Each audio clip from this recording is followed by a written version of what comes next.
Hey, what's up? It's Keith Kelfis. In this video, I want to talk about charging travel fees for cleaning windows far away. Okay, I just got home. I'm sitting on my bed. We got off work. Who cares? It's about the travel fees. And if you can hear my wife in the background, when she gets off work every day, she literally sits in the kitchen on speakerphone and goes, bah, bah, bah, bah, bah, for like 3 hours. So, travel fees. A lady called me, left a message to get her windows cleaned in a city that's like 2 cities away from us, north. We never drive up there. That's what we call it. And I'm like, well, don't throw the baby out with the bathwater, whatever the fuck that means. I call up the lady and I look on Google Maps and I'm like, it's 14 miles away. It's like 25 minutes or 35 minutes away.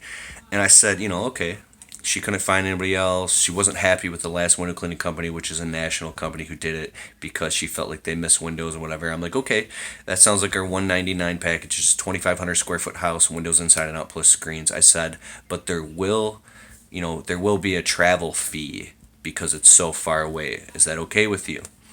And she goes, well, yeah, that's fine.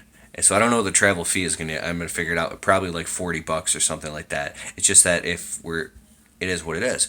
But I used to not charge travel fee because I was so needy and desperate to get any type of work, right?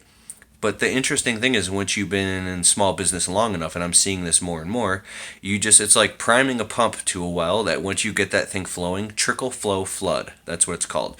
So you keep pumping and pumping and pumping. Zig Ziglar talked about this, famous motivational speaker. You keep pumping and pumping and pumping, and no water, no water, no, you get tired, you give up. Well, the little bit of water that you did have coming up the well is now just went back down to the bottom. You keep giving up. You got to keep pushing and pushing and pushing and pushing and running your business and making customers happy and asking for positive reviews and collecting email addresses and giving out business cards, doing all the things you got to do. And finally, you get that thing to it's flowing, and then you can get in flood mode. And now the weird thing is, I've literally had this. This is I mean, it's not too crazy. I got a couple trucks and a couple guys working, but 1, 2, 3, 4, 5, 6, 7, 8, 9, 10, 11, 12, 13, 14, 15, 16, 17, 18, 19, 20, 21, 22, 23, 24, 25, 26, 27, 28, 30, 31, 32, 33, 34, 5, 39, 40, 43 calls today. Some of them were outgoing. 43 calls, and it's only 5 p.m. already. Not saying every single one of those was somebody wanting a job, but at least 20 of them were people calling out of 43, maybe 18, asking for quotes. I'm like, what the fuck is going on? And it's because we've been asking every single customer for a positive Google review. We've been taking the Google review and sharing our Google link to a WordPress, www.wordpress.org. Start your free blog now, right? And then writing WordPress blog articles about it, and then sharing the links inside of there, taking that and sharing that to the Tumblr, creating a Tumblr blog, and then sharing that to Google Plus, then asking customers for positive reviews and reviews on Facebook, right? And when you do all this stuff and you generate all this marketing awareness and get the customer's email address and go on www.mailchimp.com and then create a well-worded newsletter for your business with coupons and then pump those out to the customers and give them business cards and put bandit signs out in the subdivisions that you're working in front of the houses, and then also advertising things like Angie's List. We do Angie's List, but there's also Home Advisor and all these different things. I mean, the phone is going to ring. It's going to ring if you're providing a service that people need, and you're out there doing it. So once the phone is ringing, what I'm talking about is you get to the point where you can now skim off the top. You ever see like mayonnaise separate or oil and water? Well, imagine if you got the flood coming in so much, or at least a flow to the point where you can skim off the top of what you actually want and leave the crud on the bottom. Well, you could do that only with time, and then that's when you can start to qualify your customers. You don't really care when you talk to them, not in a negative way. You're not attached, you're not needy, because I'm into this whole woo way like universe thing and the law of attraction shit. It's true.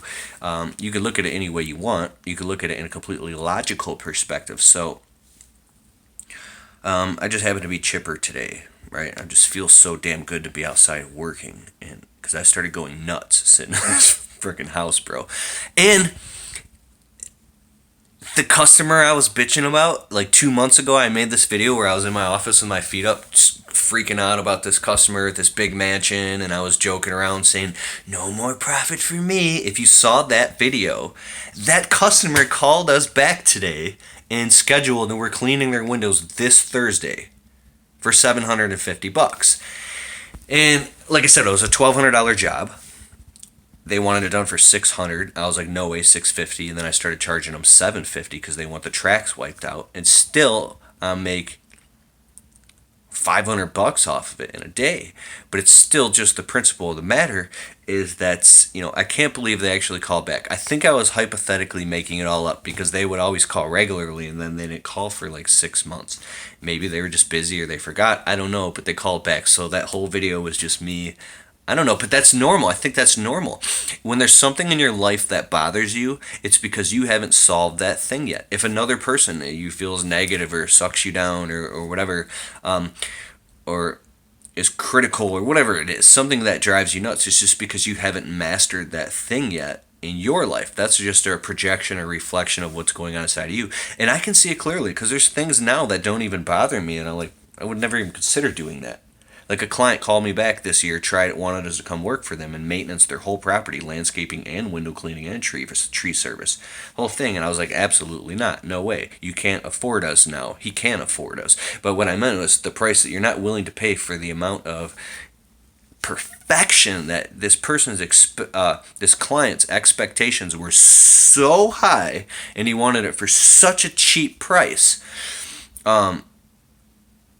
It's just like some clients, they'll have a Jaguar and a BMW and a Mercedes and a $20,000 chandelier and they're going on vacations, yet when it comes to doing property maintenance, they just don't give a shit and they don't want to pay. And some customers love and they want to pay. It's just all different types of people. So if the customer themselves, if they don't actually value it that much, then they're going to just constantly bargain on price and try to push up your quality, or I don't know what that is. But I said absolutely not, and I have no residue with that. And I was so surprised because a few years ago I was the same guy that was begging and groveling, and I would literally leave my family on a Sunday to run over to this client's house and blow off his property because he was having a party. Now, nothing against him, a great customer, love him. It's just that it's crazy. That's how life is. Whatever you tolerate, Anthony Robbins talks about this, whatever you tolerate is what will happen to you. It's just whatever you tolerate. But it's so easy to say when you've got dollars in the bank or you got money coming in. You could be more picky. Beggars can't be choosers, right? Well, what about the person who's starving to death or just, somebody who's homeless is begging you for food and you buy them some Taco Bell and they're like, what? Bitch, I want to fucking... Sorry for cussing. I'm trying not to cuss. I want a steak and potatoes, man. What the hell is this? Taco Bell. You'd be like, screw you. You were just begging me for food. You know what I'm saying? I know what it feels like to be completely desperate and to want to do anything. And the weirdest thing, it's so true, when you just stop caring and you loosen up your psychological grip, and when you loosen up your tension, and you're just to the point, they want to hire you more, they can trust you more. I think that when people can feel that boundary, I know it now. I have so much gratitude right now. I even feel a little vulnerable making this video because I'm talking so damn much sitting here in my socks. But I have so much gratitude because the things that... And I was thinking about this last night. I was like, we rent out this condo. I'm not sure if I want to get locked down on a mortgage. Might we stay in Michigan or not? I don't know. It's a whole nother ball game in the mortgage prices. Everything in the market is going up, up, up, up, up, up, up. So we're just renting this condo, but I think it's a pretty nice condo compared to where I came from. And I was like, wow, we have money in the bank and food in the fridge and the bills are paid. We actually have health insurance. And I was looking at my basement and I have the studio down there now. And I'm like, I literally can't believe, I have so much gratitude, and I can't believe I was pissing away time being, yeah, but I don't have a big business and I don't have all this money yet. And how come I don't have $100,000 in the bank yet? And how come I don't have brand new trucks, that's another story. I'm looking at a truck. I don't know. I really don't know. I'm a money miser. But anyways, I'll get to the point and I'll wrap this up. I really think that gratitude and being happy and grateful for what you have really opens you up to getting more. Because if you're ungrateful and always upset with what you don't have yet, then you're blinded to what's all the opportunity that's right in front of you. End of video. my motivational, inspirational videos, or whatever the hell we call it. People are Snapchatting me, bro. This is crazy. Hit me up. Keith Kalfas, window cleaning blueprint, dog. The dude that you never see cleaning window. I need to. Now that it's spring, I promise I'll make some window cleaning videos. I'm going to ask customers. I make them sign a media release forms. Can I bring a camera into your house and put this shit on YouTube? That's why you don't see people doing it. Yeah, you're gonna bring cameras into someone's house. Some people don't mind. I'm gonna start asking them. I'm seriously gonna start asking my customers. Hey, oh, I'm sitting there cleaning windows over like a vase of grandma's ashes and there's a picture of their families. No way, I can't do this. This is crazy. I'm gonna try it though. There's gotta be a customer. I know, I got this real estate client. He empty houses. Yes, dude, we got a vlog inside of houses, bro. Alright. Later. Peace. Oh, hit the subscribe button, thumbs up, let me know in the comments below, and let me know if you have ADD as well. Goodbye.